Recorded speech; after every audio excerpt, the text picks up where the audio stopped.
ہر مہینے کے 3 اشرے ہیں، ہر مہینے کے 3 اشرے ہیں، لیکن رمضان المبارک کے تینوں اشروں کی اپنی اپنی فضیلت ہے۔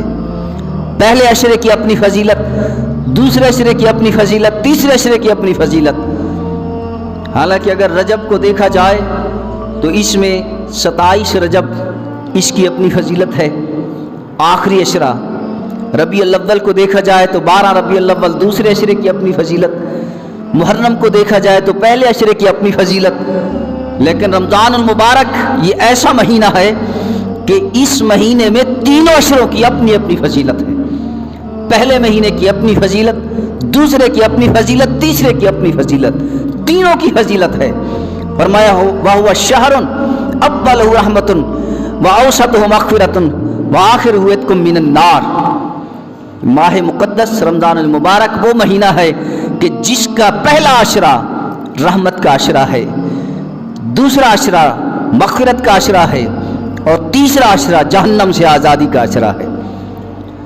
اور یہ ہمیں ماہ مقدس اس کے لیے تیاری کر لو، اپنے آپ کو تیار کر لو۔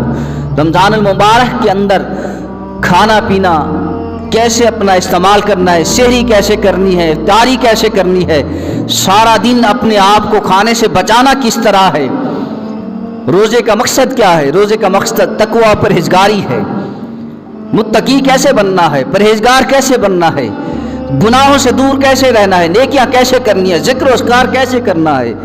یہ رمضان المبارک سے پہلے اپنے آپ کو تیار کر لو۔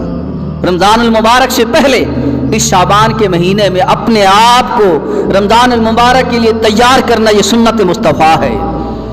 آقا کریم صلی اللہ علیہ وسلم رمضان المبارک کے علاوہ شعبان میں سب سے زیادہ روزہ رکھا کرتے تھے، اس لیے کہ رمضان المبارک آنے والا ہے، اس ماہ مقدس کے لیے تیاری ہو جائے۔ فرمایا ہوا شہر الصبر، یہ ماہ مقدس آنے والا یہ صبر کا مہینہ ہے۔ فرمایا صبر کی جزا کیا ہے، صبر کا اجر کیا ہے۔ فرمایا الصبر ثوابہ الجنہ، صبر کی جو جزا ہے وہ جنت ہے، وہ جنت ہے۔